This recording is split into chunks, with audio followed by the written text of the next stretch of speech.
Admission and confession. In this video tutorial, we are going to learn admission and confession lesson. Now, first of all, let me get our thoughts clear about what is meant by admission and what is meant by confession.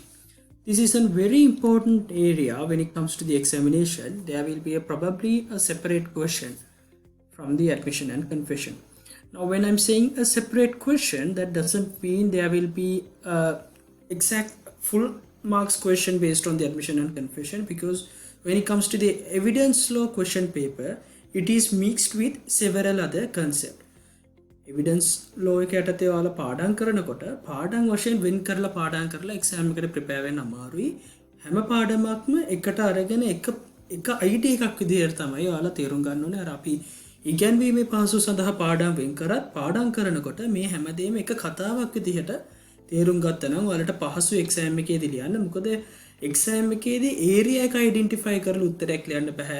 A situation එකට අදාළ වෙන සේරම concept ඔයාලා අදාළ විදිහට apply කිරීමක් තමයි සිද්ධ වෙන්නට ඕනේ. හරි. මුලින්ම අපි මේ ඇඩ්මිෂන් එකක් සහ කන්ෆෙෂන් එකක් අතර වෙනස ගත්තොත් එහෙම section 17 subsection 1 defines admission and section 17 subsection 2 defines confession. Now, you know that Sri Lankan evidence ordinance is based on Indian evidence ordinance, but there are slight differences between the Indian's evidence ordinance and Sri Lankan's evidence ordinance. One such difference is under Indian evidence ordinance, they do not define confession. They have given interpretation for admission but not for the confession. But under our law, our evidence ordinance defines confession. Now, section 17 subsection 1 defines admission, and it says it may be a statement, it may be a statement which could be oral or documentary, right? Now, this is very important. They do not use the term verbal. But when it comes to a dying declaration, under section 32, we are going to learn dying declaration later on. In that, it used the term verbal, right? So, even though the term verbal and oral gives kind of a similar expression, there is a difference between the area which is covered under the verbal and area covered under the oral, right? Now, in King versus Appuhamu, it says signs do not amount to an oral statement. Now, under verbal, if some person nodded, යම් කිසි ප්‍රකාශයකට ඒක අපි statement එකක් විතර සලකනවා. but when it comes to but admission එකකදී එහෙම sign එකක් ගන්න බෑ, since the term used under the admission is oral. So it is very important to focus on the terms which they have used. So in King versus Appuhamu, they said signs do not amount to an oral statement. With that means admissions cannot be made under the signs. It has to be made under oral. Now, in Alisantiri case also, it talks about the difference between oral and verbal, and it also states the same sort of idea that oral means something restricted than the verbal. When it comes to the verbal, the ambit is much bigger than the oral. Now, admission says a statement that could be either oral or documentary statement suggest any inference. If that particular oral statement suggest any inference, යම් කිසි කරුණක් පෙන්눔 කරනවා නම් හොවා දක්වනවා නම් as to any fact in issue or relevant fact made any of the persons and under the circumstances in the ordinance. Now, this is very important, right? Now, admission is a statement which suggests any inference as to any fact in issue. දැන් අපි fact in issue එකක් කියන එක දන්නවා. යම් පුද්ගලයෙක්ව මරණයට පත් වුණා නම් ඒ මරණයට පත් කිරීම සම්බන්ධයෙන් මේ මරණයට පත් කරේ බීව මරණයට පත් කරේ ඒද කියන එක ඒ ෆැක්ට් ඉන් ඉෂුව එක සජෙස්ට් කරන ඒ තමයි බීව මැරුවේ කියන එක සම්බන්ධයෙන් සජෙස්ට් කරන ස්ටේට්මන්ට්ස් අපි කියනවා ඇඩ්මිෂන් එකක් කියලා. එතකොට මේ ඇඩ්මිෂන් එක කාටද කරන්න පුළුවන් කියන එකම මේ සෙක්ෂන් එකේ කියනවා. it says made by any of the persons and under the circumstances in the ordinance. මේ පනතේ ඊළඟට අපි කතා කරන සෙක්ෂන් 18 ආදී විදිහට ඒ අටතේ දක්වලා තියෙන පුද්ගලයන්ට තමයි කියනවා ඇඩ්මිෂන් එක කරන්නට පුළුවන්. අපි මේ පුද්ගලයෝ ටික බලමු කවුද කියලා. ඊට කලින් අපි confession එකේ definition එකත් බලමු.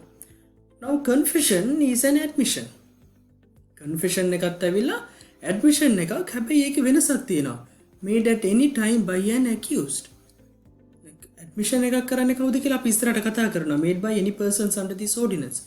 confession එකකදී specifically කියන offense එක කරපු පුද්ගලයා accused තමයි confession එක කරන්නේ. stating no suggesting inference that he committed the offense.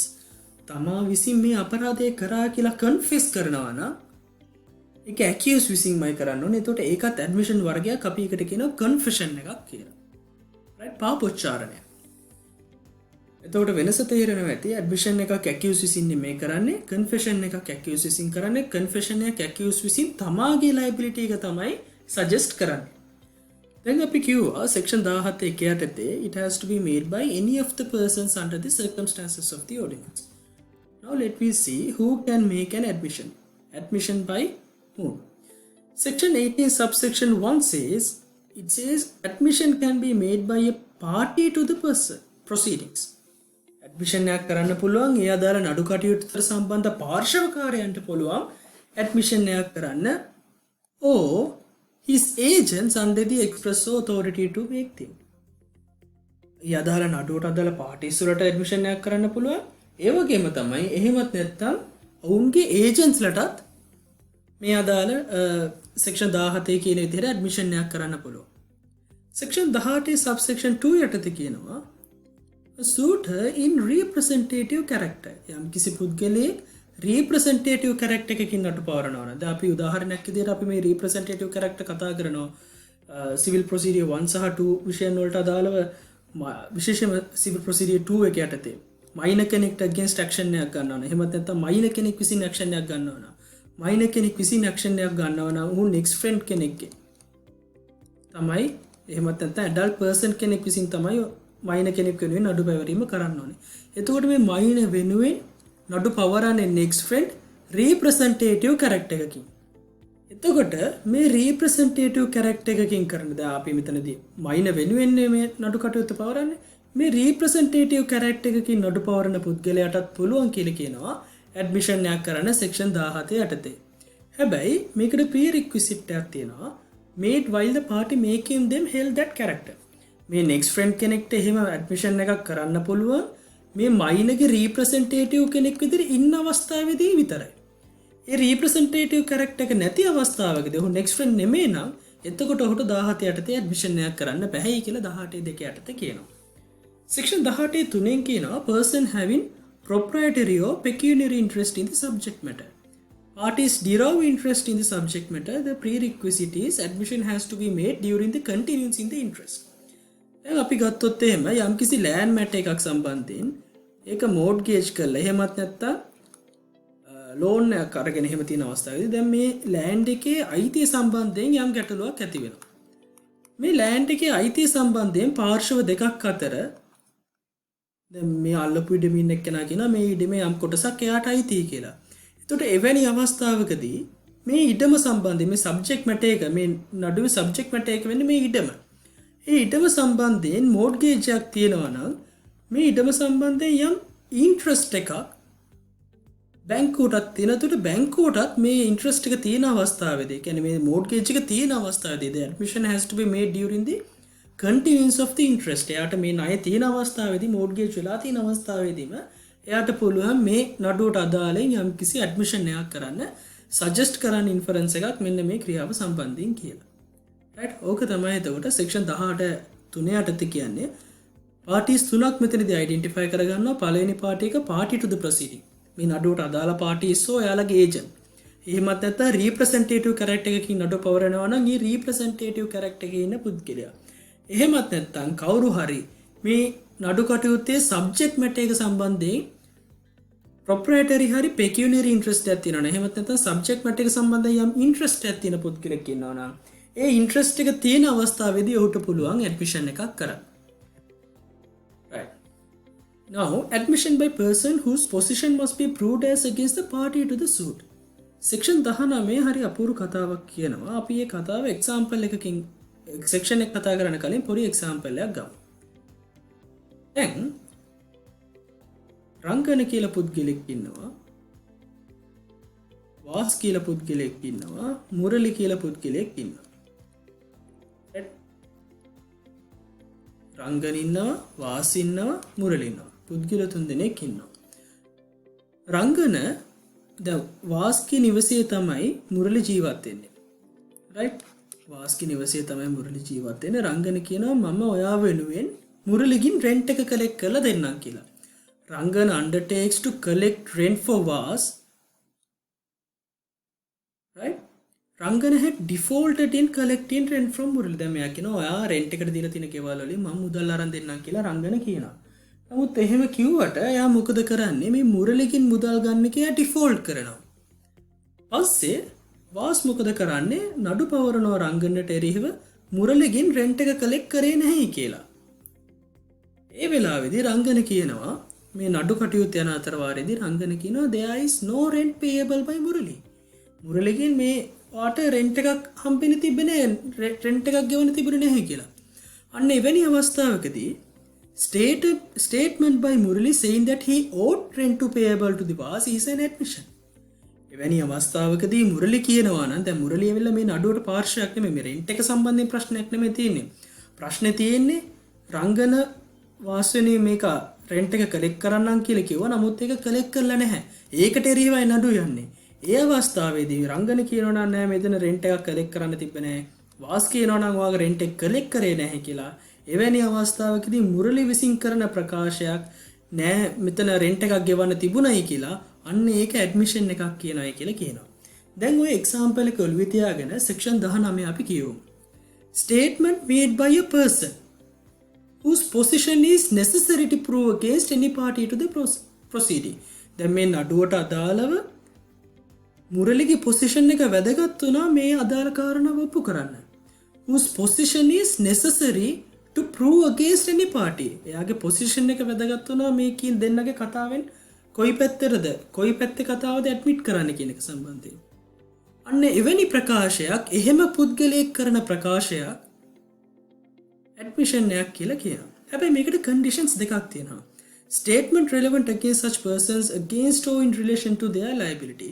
Person must occupy the position to subject matter while making this statement. මේ මුරලිට මේක කරන්න පුළුවන්. ඔහු තවදුරටත් මේ රෙන්ට් එක සම්බන්ධයෙන්, ඒ කියන්නේ රෙන්ට් ගෙවීමක් තියෙනකොට තමයි ඔබ්ලිගේෂන් එක තියෙන අවස්ථාවේදී. එහෙම නැති අවස්ථාවකදී ඔහුට මේ විදිහට ස්ටේට්මන්ට් එකක් කරන්න බෑ. එහෙම ස්ටේට්මන්ට් එකක් ඇඩ්මිෂන් එකක් බාටපත් වෙන්නේ නැහැ. දැන් අපි බලමු සෙක්ෂන් 20. දැන් කලින් එකේදී අපි කිව්වේ වෙනස බලන්න මේ සෙක්ෂන් 19 20 දී සෙක්ෂන් 19 දී කිව්වේ ඒ පාටි එක ගැන දැන් මෙහි පාස්වත් රංගනවත් සඳහන් කිරීමක් කරේ නැහැ. නමුත් ඒ පාටි එකේ පොසිෂන් එක වැදගත් වුණා මේ කාරණාව ඩිටර්මයින් කර ගැනීම සම්බන්ධයෙන්. එතකොට ඒක ඇඩ්මිෂන් එකක් බාටපත් උනේ. සෙක්ෂන් 20 කියන්නේ දැන් යම් අර කලින් උදාහරණ විදිහට එයාලා රිෆර් කරා නම් දැන් වාස් කියනවා නම් ගිහිල්ලා මුරලිගෙන් අහන්න ඔයාට රෙන්ට් එක ගෙවන්න තිබුණද නැද්ද කියලා. එහෙම නැත්නම් අධිකරණයට කියනවා මුරලිගෙන් අහන්න එයා දන්නවා මේ කාරණාව රෙන්ට් එක දෙන්න තිබුණයි කියලා. අන්න ඒ විදිහට statement made by a person to whom a party to the suit has expressly referred. නඩුවේ පාර්ශ්වයක් විසින් තවත් පුද්ගලයෙක්ව expressly referred කරනවා නම් go and ask see he knows everything. right? අශ්‍යයක් විකිණීම සම්බන්ධයෙන් ගැටලුවක් වෙච්ච අවස්ථාවේදී ඒ parties දෙක A සහ B ඉන්නවා මේ අශ්‍යයට අශ්‍ය A විසින් B ට විකුණුවද කියන එකයි ප්‍රශ්නේ. B කියනවා ගිහින් C ගෙන් අහන්න C දන්නවා A මට මේක විකුණුවයි කියලා. Now once a party has expressly referred to a person for information with regarding to that disputed matter, such statement by that such referred party expressly referred කරපු party එකේ statement එකක් admission එකක් වෙනවා කියලා section 20 කියනවා. right? C statement is an admission. right? Now try to get a little bit idea about the difference between section 19 and 20. Now under section 18 we identified three persons who can make admission, and section 19 we identified another party who can make an admission, and under section 20 we identified another person who may make an admission and such admission is relevant. Now section 21 says Admissions are relevant and proved against the person make it. Admissions cannot proved by or on behalf of the person makes it. මොකද්ද මේ කියන්නේ? දැන් admission එකක් prove කරන්න පුළුවන් වෙන්නේ against the person make it. දැන් මම යම් කිසි දෙයක් කියලා parties දෙක අතරේදී මම දෙයක් කියලා මට මේක prove කරගන්න බෑ. Admissions are relevant and proved against the person make it. ඒක කරන එක්කනට රිව කරන එක්කන වෙන්නේ මටම කියාගන්න බෑ මට rent එකක් ගෙවන්න තිබුණයි කියලා. right? අපි prove කරන්න ඕනේ අනෙක් පාර්ශ්වයේ පැත්තේ. Admission එකකින් prove කරන්න ඕනේ prove against the person make it. Admission cannot prove by you on behalf of the person make it. අර confession එකකදී වගේ තමාට liability එකක් impose කරගන්න බෑ. තමාගේ right එකක් තමාට කියාගන්න බෑ. එහෙම දෙයක් admission එකක් වෙන්නේ නැහැ. හැබැයි මේකට exceptions තියෙනවා. තමා වෙනුවෙන්ම admission එකක් prove කරගන්න පුළුවන් if the person making it were dead. It would be relevant under section 32. තමා වෙනුවෙන්ම යම් කිසි ස්ටේට්මන්ට් එකක් ඇඩ්මිෂන් එකක් විදිහට ප්‍රූව් කරගන්න පුළුවන් ඒ කරන ප්‍රකාශය කරන පුද්ගලයා විසින් මරණයට පත් වුණොත් ඒක සෙක්ෂන් 32 යටතේ ඩයින් ඩෙක්ලරේෂන් එකක් විදිහට රයිට් ඩයින් ඩෙක්ලරේෂන් එකක් විදිහට ඒ ප්‍රකාශය රෙලෙවන්ට් වෙනවා නම් සෙක්ෂන් 21 යටතේදී මෙහෙම කිව්වොත් ජෙනරල් රූල් එක විදිහට ඇඩ්මිෂන් එකක් ඒ පර්සන් වෙනුවෙන්ම ප්‍රූව් කරගන්න පුළුවන් කියලා එක්සෙප්ෂනල් අවස්ථාවේදී කියනවා. right? අපි ඩයින් ඩෙක්ලරේෂන් ගැන සෙක්ෂන් 32 දී වෙනම කතා කරනවා වෙනම වීඩියෝ ටියුටෝරියල් එකකදී. ඒ නිසා අපි ඉන් ඩීප් කතා කරන්නේ නැහැ. අපි ඉලස්ට්‍රේෂන් එකක් එක්ක මේක තේරුම් ගන්න බලමු. Now captain of a ship tried for casting away the ship. Captain produced a book kept by him in ordinary course of business to show that ship was taken in proper course. Then නැවේ කපිතාන්වරයට එරෙහිව නඩුවක් පවරනවා. ඔහු මේ නැව ගමන් කරන මාර්ගයේ දැන් නැව සාමාන්‍යයෙන් ගමන් කරන මේ රූට් එක නම් මේ රූට් එකෙන් පිට දැන් වෙනදට යන්න ඕනේ මෙන්න මේ පාර දිගේ. නමුත් මෙයා නැව වෙන පැත්තකින් ගිහිලා මෙහෙට ආවයි කියලා. right? අන්න ඒ චෝදනාව කැප්ටන්ට කරලා තිනකොට කැප්ටන් මොකද කරන්නේ? එයා පෙන්නනවා පොතක් නැවේ ගමනාන්තයේ ලොක් කරලා තිබිච්ච කියන්නේ යාගේ ordinary course of business එයා නැවේ කටයුතු කරගෙන යනකොට තියාගෙන ඉන්නෝනේ ලොක් පොතේ සටහන් කරනවා නැව ගමන් කරපු මාර්ගය.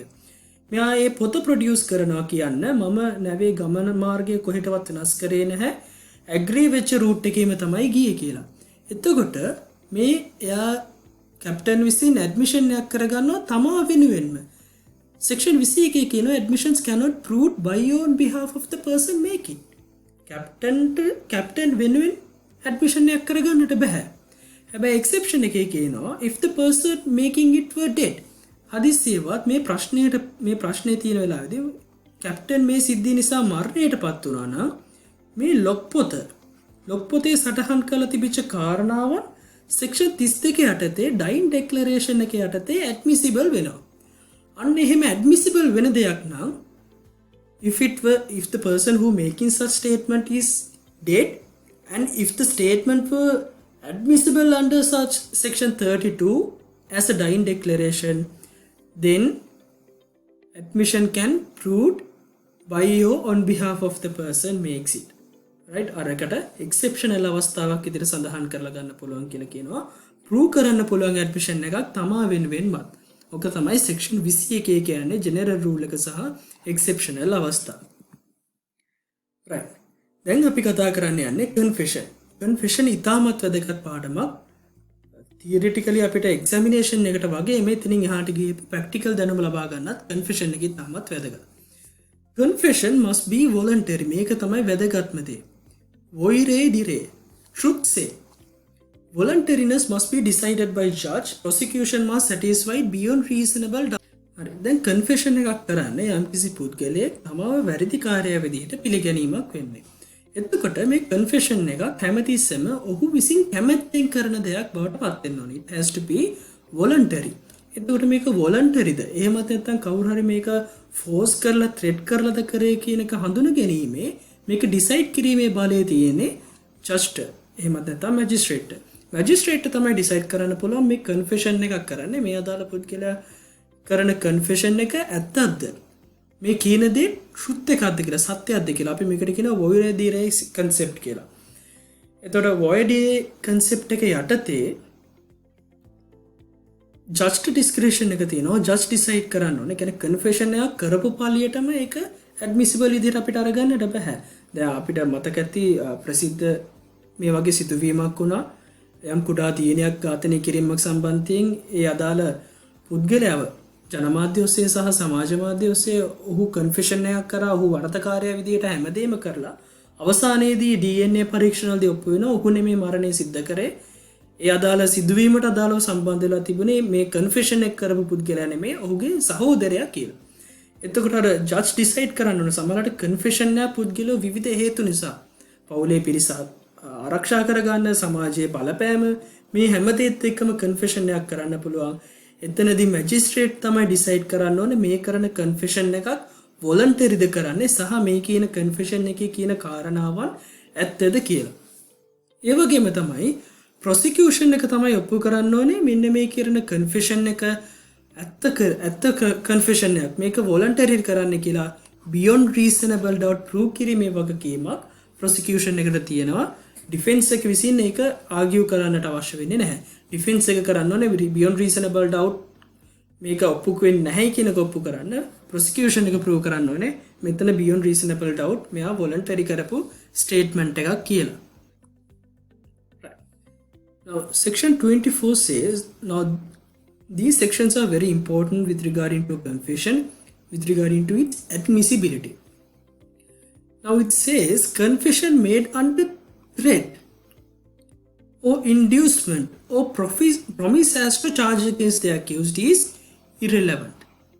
යම් කිසි පුද්ගලෙක් කන්ෆෙෂන් එකක් කරනවා නම් ඔහුට ඔහුව පොළඹවලා ඔහුව ත්‍රෙට් කරලා වොලන්ටරි නෙමෙයි නම් ඒ දේ කරන්නේ එවැනි කන්ෆෙෂන් එකක් ඉරෙලෙවන්ට් කියලා කියනවා. කෝට් එකට හැංගෙනවා නම් මේක ඔහුට ප්‍රොමිස් එකක් දීලා තියෙනවා මේ විදිහට කිව්වොත් ඔයාලගේ charges අඩු කරන්න. අන්න ඒ වගේ promise as the charge against the accused එරෙහිව charge එක පිළිබඳව යම් කිසි එකගතාවයකට ඇවිල්ලා යාට promise එකක් දීලා confession එකක් කරවනවා නම් එතකොට ඒක voluntary නෙමෙයි. ඒ වගේම තමයි ඔහුව threat කරලා එහෙමත් නැත්නම් ඔහුව induce කරලා confession එකක් කරවනවා නම් එතනදිත් අර confession එකක basic කාරණාව වෙන core idea එක වෙන voluntary nature එක එතනදී නැහැ.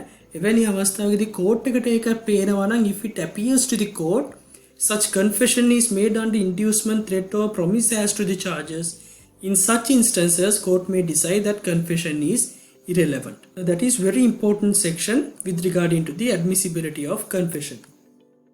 Now section 25 says this is also important. Lot of scenarios are based on this section 25 subsection 1. It says no confession made to the police officer shall be proved as against the accused, which means confession is not admissible if it made to the police officer. පොලිසියට කරනවා නම් පාපෝච්චාරණයක් මමයි මේ අපරාධය කරේ කියලා ඒක උසාවි ඉදිරියේදී valid confession එකක් ඉදිරියට පිළිගන්නේ නැහැ. මැජිස්ට්‍රේට් ඉදිරියේදී confession එකක් කරොත් තමයි ඒක පිළිගන්නේ valid confession එකක් විදිහට. පොලිසියට කිව්වනම් මම මෙහෙම වැරද්ද කරා කියලා පාපෝච්චාරණයක් කළා ඔහු උසාවියට ගියාම නෑ මං එහෙම දෙයක් කරේ නෑ කියලා කිව්වොත් එහෙම කන්ෆෙෂන් එකක් ඉදිරියට පොලිසියට ඔප්පු කරන්න බෑ. මොකද සෙක්ෂන් 25 සබ්සෙක්ෂන් 1 යටතේ කියනවා කන්ෆෙෂන් එකක් පොලිසියට කරොත් ඒක එවිඩන්ස් එකක් නෙමෙයි ඇඩ්මිසිබල් නැහැ කියලා. මෙතනදී වැදගත් වෙනවා මේ Prevention of Terrorism Act එක. You must see the difference and the connection between the Prevention of Terrorism Act with the Evidence Ordinance. Now for Prevention of Terrorism Act, the persons who are arrest under the Prevention of Terrorism Act, persons who are charged under the Prevention of Terrorism Act, or we said PTA, they are not governed by the general provisions of the Evidence Ordinance. They are excluded from this provision. For such persons, even they make a confession to the police officers, that would be a relevant confession and that would be a valid evidence against them. Right?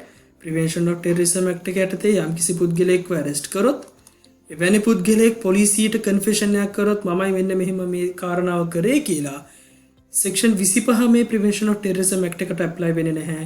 එවැනි පුද්ගලයෙක්ට එරෙහිව ඒ confession එක valid evidence එකක් විදිහට use කරන්නට පුළුවන්. Section 25 දෙකේ මේ police ඔෆිසර්ට අමතරව ෆොරෙස්ට් ඔෆිසර් සහ එක්සයිස් ඔෆිසර්ස් ලවත් යූස් කරනවා. ඒගොල්ලන්නුත් කන්ෆෙෂන් එකක් ෆොරෙස්ට් ඔෆිසර් කෙනෙක්ට එක්සයිස් ඔෆිසර් කෙනෙක්ට සුරාබදු නිලධාරියෙක්ට කරන කන්ෆෙෂන් එකක් වුණත් වැලිඩ් කන්ෆෙෂන් එකක් නෙමෙයි කියනවා. නමුත් එවැනි අවස්ථාවකදී PT එක යටතේ එක්ස්ක්ලූඩ් කරලා තියෙනවා. ඊළඟට සෙක්ෂන් 26 ඉතාමත් වැදගත්. එතනදී කියනවා no confession made by any person while in the custody of the police officer. පොලිසියේ කස්ටඩි එකේ ඉන්න අවස්ථාවේදී යම් පුද්ගලෙක් විසින් කන්ෆෙෂන් එකක් කරනවා නම් එවැනි කන්ෆෙෂන් එකකුත් වැලිඩ් නැහැ කියලා කියනවා unless it made immediately in the presence of magistrate. A confession එක කළා immediately ආව මැජිස්ට්‍රේට් එක ප්‍රොඩියුස් කරලා මැජිස්ට්‍රේට් ඉදිරියේදී ඒ ප්‍රකාශය කරොත් ඇරෙන්න පොලිසියට කරන කන්ෆෙෂන් එකක් වැලිඩ් කන්ෆෙෂන් එකක් නෙමෙයි කියලා කියනවා පොලිස් කස්ටඩි එකේ ඉන්නකොට. නමුත් මේ සෙක්ෂන් එකත් ප්‍රිවෙන්ෂන් ඔෆ් ටෙරරිසම් ඇක්ට් එක යටතේ එක්ස්ක්ලූඩ් කරලා තියෙනවා. පොලිස් අත්අඩංගුවේදී ඉන්නකොට යම් පුද්ගලෙක් කන්ෆෙෂන් එකක් කරනවා නම් ඒක ඔහුට එරෙහිව යූස් කරන්න පුළුවන් වැලිඩ් එවිඩන්ස් එකක් විදිහට වැලිඩ් කන්ෆෙෂන් එකක් විදිහට. 26 එක යටතේම අපිට ආයේ කතා කරන්න පුළුවන් අර ෆොරෙස්ට් ඔෆිසර් කෙනෙක්ට සහ එක්සයිස් ඔෆිසර් කෙනෙක්ගේ කස්ටඩි එකේ ඉන්නකොට ඔවුන් කරන ඒ කස්ටඩි එක යටතේදී කරන කන්ෆෙෂන් එකකුත් වැලිඩිටි එකක් නෑ ඔහුට එරෙහිව ප්‍රූව් කරන්න බැහැයි කියලා කියනවා. 27 පරණ ප්‍රශ්න පත්‍ර ගත්තොත් එහෙම හැම ප්‍රශ්න පත්‍රයකදීම ඇඩ්මිෂන් සහ කන්ෆෙෂන් යටතේ අහනකොට සෙක්ෂන් 27 ගලපලා තියෙනවා. සෙක්ෂන් 27 කියනවා fact deposed to as to discovered in consequences of information received from a person accused of any offence while in custody of police officer. Now what does it mean? Now under the previous section we learned that statement made by or confession made by a person to the police officers are not admissible against them. Police custody එකේ ඉන්නකොට යම් පුද්ගලයෙක් විසින් කරන ලද ප්‍රකාශයක් එහෙමත් නැත්නම් යම් පුද්ගලයෙක් විසින් මමයි මේ මිනී මැරුම කරේ මම මේ ආයුධය මෙන්න මෙහෙ දැම්ම මම මේ මිනිය මෙන්න මේ අදාළ ස්ථානයේ වැළලුවා ඔය ආදී විදිහට කන්ෆෙෂන් එකක් කරනවා නම් ඒ කන්ෆෙෂන් එක වැලිඩ් නැහැ කියලා කියනවා. නමුත් මේ කන්ෆෙෂන් එක තුලින් පැන නගින කරුණු තියෙනවා නේද? උදාහරණයක් විදිහට කන්ෆෙස් කරනවා මම මේ අදාළ කාන්තාව මරණයටපත් කරා මිනී මැරුම කරා මං එයාව මරලා මෙන්න මේ පාළු ප්‍රදේශයේ එයාව වැළලුවා. අන්න එතකොට පොලිසිය විසින් ගිහිල්ලා ඒ අදාළ ස්ථානයේ සෝදිසි කරලා බලනකොට මේ කියපු තැනම ඒ අදාළ බොඩි එක තිබුණොත් එහෙම ඒ ඉන්ෆෝමේෂන් එක ඒ බොඩි එක එහෙමත් නැත්නම් ආයුධයක් නා ආයුධේ මේ මොනෝහරි කාරණාවක් අර පොලිස් කස්ටඩි එකේ ඉන්නකොට දීපු කන්ෆෙෂන් එක යටතේ ගන්න ඉන්ෆෝමේෂන් එකකින් සොයා ගන්න කරුණු තියෙනවා නම් ඒ ෆැක්ට්ස් වලදී හඳුනා ගන්න ෆැක්ට්ස් වලේ වැලිඩිටි එකට බලපෑමක් වෙන්නේ නැහැ කියලා කියනවා කස්ටඩි එක යටතේ ඉන්නකොට කරපු කන්ෆෙෂන් එකක් වුණා. So therefore the facts received under the facts which are found under the information obtained from a confession while such party in the custody that can be proved against that person. යාට එරෙහිව එක use කරන්න පුළුවන් කියලා කියනවා. එතකොට information received while in custody එකේ ඉන්නකොට ගන්න information ඒ information එකෙන් හොයා ගන්න facts මේ දේවල් relevant facts වෙනවා. මේ දේවල් admissible evidence වලටපත් වෙනවා. right? ඕක තමයි section 27 යටතේ ඉගෙන ගන්න තියෙන. ඊළඟට section 28 කියනවා දැන් අපි කලින් කතා කරා section 24 යටතේ කතා කරා threat එකක් inducement එකක් threat එකක් promise එකක් යටතේ කරන confession එකක් valid confession එකක් නෙමෙයි irrelevant කියලා. නමුත් මේ confession එක කරන අවස්ථාවේදී ඒ threat එක එහෙමත් නැත්නම් inducement එක promise එක දැන් නැත්නම් කලින් confession එක කලින් threat එකක් තිබුණා නමුත් දැන් threat එකක් නැහැ. එහෙනම් threat එකක් නැති අවස්ථාවේදී ඔහු මොකක් හරි confession එකක් කරොත් අන්න ඒ confession එක valid කියලා කියනවා. Now confession made after the inducement has been fully removed. A threat එක සම්පූර්ණයෙන් ඉවත් වුණාට පස්සේ යම් කිසි confession එකක් කරනවා නම් court satisfy වෙනවා නම් court එකේ opinion එකෙන් තේරෙනවා නම් court එකට හිතනවා නම් දැන් තවදුරටත් මේ threat එක නැහැ threat එක නැති අවස්ථාවේදී මොහු මේක කරේ කියලා ඒක voluntariness එක court එක ඩිසයිඩ් කරාට පස්සේ මේක relevant confession එකක් කියලා කෝට් එකට ඩිසයිඩ් කරන්න පුළුවන්. මේ section 28 කියන්නේ. section 29 කියනවා යම් කිසි පුද්ගලෙක් confession එකක් කරනවා නම් බීමත් ඉන්නකොට එහෙමත් නැත්නම් තව කෙනෙක්ට කියනවා තව කෙනෙක් අහනවා අය නැතුව කියන මං කාටවත් කියන්නේ මං ඕක ආරක්ෂා කරනවා ඔයා නේද ඒ අදාළ පුද්ගලයා මැරුවේ කියලා. එවැනි අවස්ථාවකදී ඒ ප්‍රොමිස් එක මත කාටවත් කියන්නේ නැහැ කියලා ඒ ප්‍රොමිස් ඔෆ් සීක්‍රසි ඒ යටතේ තව පුද්ගලයෙක් අනෙක් පුද්ගලයාට කිව්වොත් එහෙම ඔව් මෙන්න මෙහෙම තමයි දේවල් උනේ කියලා අර ප්‍රොමිස් එක මත වුණයි කියලා ඒ කන්ෆෙෂන් එක ඉන්වැලිඩේට් වෙන්නේ නැහැ. කන්ෆෙෂන් otherwise relevant සාමාන්‍යයෙන් ඒ කන්ෆෙෂන් එක relevant වෙන අවස්ථාවක් නම් ප්‍රොමිස් එකක් මත කරා කියලා ඒ කන්ෆෙෂන් එක irrelevant වෙන්නේ නැහැ. right ඒ වගේම තමයි බීමත් හිටියා නම් ඒ බීමත් හිටියත් කන්ෆෙෂන් එකක් කරා නම් කන්ෆෙෂන් එක වැලිඩ් වෙනවා නම් අනිකුත් කරුණු අතර බීමත් හිටියා කියන කාරණාවෙන් ඒ කන්ෆෙෂන් එක irrelevant වෙන්නේ නැහැ. section 30 කියනවා confession is relevant only to the person made it. දැන් මිනිස්සු තුන් දෙනෙක් එකතු වෙලා යම් පුද්ගලයෙක්ව මරණයට පත් කරනවා නම් එවැනි අවස්ථාවකදී දැන් එක පුද්ගලයෙක් confession එකක් කරනවා. යා he confessed to the offense he committed. Now that person's confession includes that he murdered this particular person, and while murdering her these two persons were also aided him, or all of us murdered this particular person. That is in his confession he may involve the other parties as well into this same offense. Now in such instances this confession cannot be used against those persons. Confession can only be used against the person who makes it. Right? Now section 30 says when there are more than one person tried jointly for the same offense, confession made by one person affecting himself and other persons involved, court shall not take into consideration such confession as against such other persons. අනිකුත් පාර්ශවයන්ට එරෙහිව ඒක use කරන්න බෑ.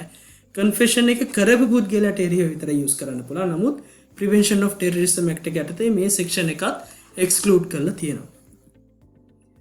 right මේ section එක ඉතාමත් වැදගත් හැමතැනකටම අපිට යූස් කරන්න පුළුවන් එකක්. දැන් confession එකක් එහෙමත් නැත්නම් admission එකක් වුණාට පස්සේ ඒක conclusive proof එකක් නෙමෙයි. ඒක මත පදනම් වෙලා judgment එකක් දෙන්න බෑ. නමුත් ඒක valid considerable amount එකක් තියෙන. ඒක considerable evidence එකක්. ඒ අරුණම ඒක මත පදනම් වෙලා සම්පූර්ණයෙන් මේ අදාළ පුද්ගලයා වැරදිකාරයා එහෙමත් නැත්නම් නිවැරදිකාරයා කියලා decide කරන්න බෑ. section 31 says admissions are not conclusive proof. may operate as stopple under the ordinance. නමුත් අව prevent කරනවා ඒ දේ කරේ නැති වෙන විදිහට. මොකද එතන confession එකක් හෝ admission එකක් වෙන නිසා. හැබැයි ඒකෙන් එයාට සම්පූර්ණයෙන්ම guilty හරි acquittal එකකට හරි decide කරන්න බෑ. ඒක මත තනියෙන් පදනම් වෙලා. ඉතින් ඔන්න ඔය කියන කාරණා තමයි අපිට admission සහ confession යටතේ ඉගෙන ගන්න තියෙන්නේ. කලින් අවස්ථාවවලදී වගේ මොලට පුළුවන් මොන හරි ගැටලුකාරී තැනක් තියෙනවා නම් මේ දුරකථන අංක ඔස්සේ අපිට Viber හෝ WhatsApp මාර්ගයෙන් ඔයාලගේ ගැටලු निराකරණය කරගන්න.